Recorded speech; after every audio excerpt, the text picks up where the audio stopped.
Where in the heck are my movie monster series Daimajin figures? Now, via technicality, I can't really say that I called it, but I'm gonna take the credit anyway. ShinRobjira. My boy is finally here. Daimajin has entered the movie monster series alongside his studio sibling Gamera. And I won't lie to you, I was the most excited for this guy, and yeah, let's just see what's up. Up first, let's take a look at this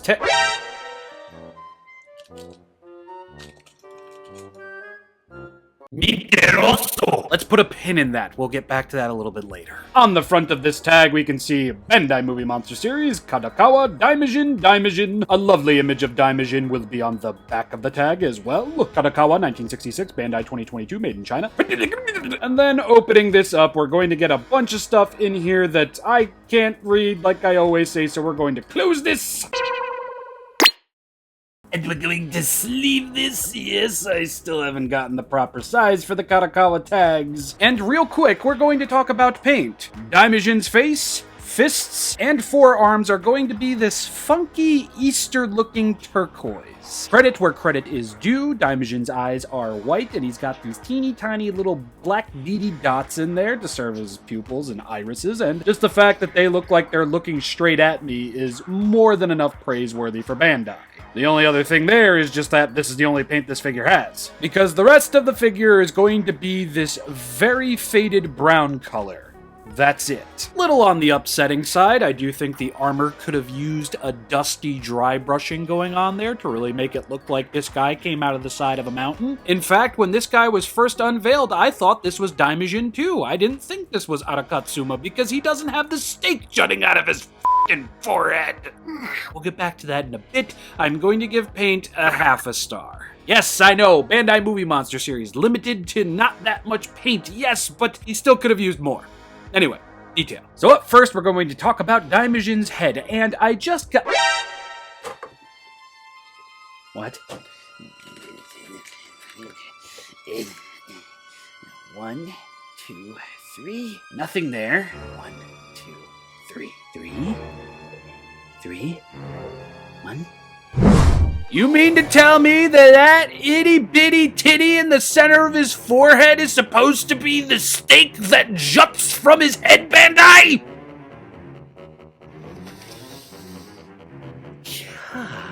Okay, back to detail.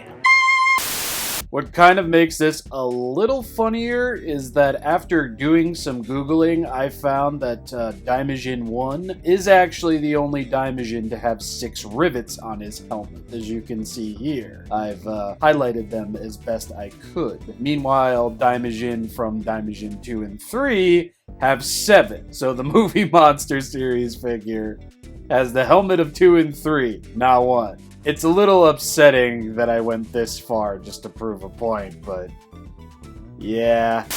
So the detail on Daimajin's helmet is pretty friggin' solid, practically perfect. We've got the 3 rows of rivets on the sides over here, as well as these 2 lines of 3 squares up here, and these 3 lines of 3 squares over here. Perfection. The back of the helmet as well will feature all the proper line work and the proper amount of rivets on its back and on the top of it in a second now. And the same thing will be mirrored on the opposite side.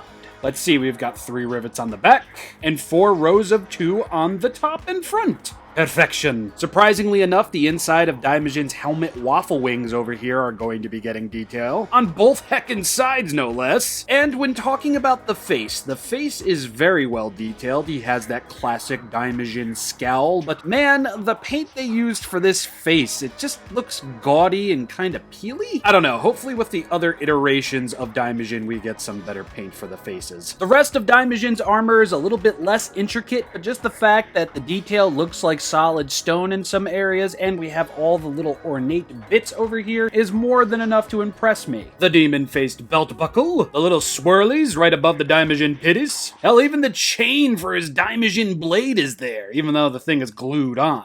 All the proper details on the Daimajin scabbard and blade as well are present. Very, very nice. And everything from the shoulders to the elbows to the forearms to the wrists, it all looks so very good. Hell, even Daimajin's balled up little blueberry fists look good. On both sides, yes, yes, yes. Now, in taking a look at the Daimajin thighs, knees, shins, and feet, everything is as it should be. Daimajin's Tims over here actually have the little inclines on top of his feet as well. Coupled with the carved from stone detail that adorns them, I'm actually surprised Bandai even included this. Surprised and very much impressed. Makes me wonder why the fucking steak isn't jutting out of his head. The Daimajin skirt over here is going to feature more of that carved from stone detail, nice and stacked, properly even. And yes, all of that amazing detail is going to be present on the back of the figure as well, even when it's not so directly obvious. I mean, just look at the backs of these figures. They're practically carbon copies, except this one doesn't have the rivets where this one does. Rivets,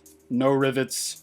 Back of the figure, not that big of a deal, I guess. And just to get a little bit more anal about the detail on this figure, as compared to the Zebic Toys Daimajin blade, the details are practically one-to-one. The grips are indeed different, but I'm not going to chalk that up to Bandai trying to do its own thing. I just don't think this would have looked very appealing right here. But if you look at the guard over here, we've got 3 squares on one side and another 3 squares on the other. The Zebic Toys Daimajin blade has the exact same thing. I friggin' love it. And even though these rivets along Daimajin's neck piece over here were meant to go all the way around, I'm perfectly fine with just the 3 there. Yes, the detail on this lad is magnificent, and I am going to award him a solid star, but yeah, it's one of those ShinRobjira tangents. An important part of Daimajin 1 or Arakatsuma's appearance has always been that he has a stake jutting out from his forehead. This guy has it, and this guy has it. Meanwhile, this guy has an itty-bitty little titty nipple right at the center of his forehead instead of a stake.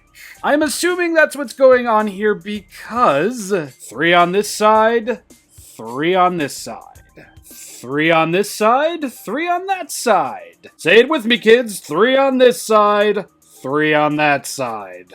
This is just not right. Now, it could very well be that Bandai just wanted to fill the gap there, since the stake is usually above that general area. But if that's the case, why were you so accurate with everything else, and that's where you fumbled the ball? ShinRob Mountains Out of Molehills Jira here. I'm bitching about a lump. I'm sorry, I've just become such a huge Daimajin fan that, something like this does irk me. Not enough to affect the score, but the lack thereof a stake is going to get an X. That's like a sub rating. Tiny, tiny, tiny. But what gets me a little extra here...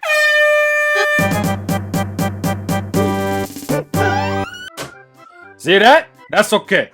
See that? That's okay. See thems? That's okay. See that? That's okay. See all this? That's okay. That's okay. That's okay. That's okay. See all that? That's okay. But that's not okay. The one thing that would protrude from the figure that would be rounded off at the tip, that's not okay. I have been ShinRobjira and I just bitched and moaned about a forehead nipple. Yeah. Anywho's, we're getting back on track here. Daimajin can move all the way around at the arms. Just the arms. Nothing at the head, nothing at the waist, nothing at the legs, shins, or ankles. This guy is mostly solid. I was expecting a little more from this guy, but now, in hindsight, maybe I was expecting a little too much. So I'm going to give Articulation... half a star.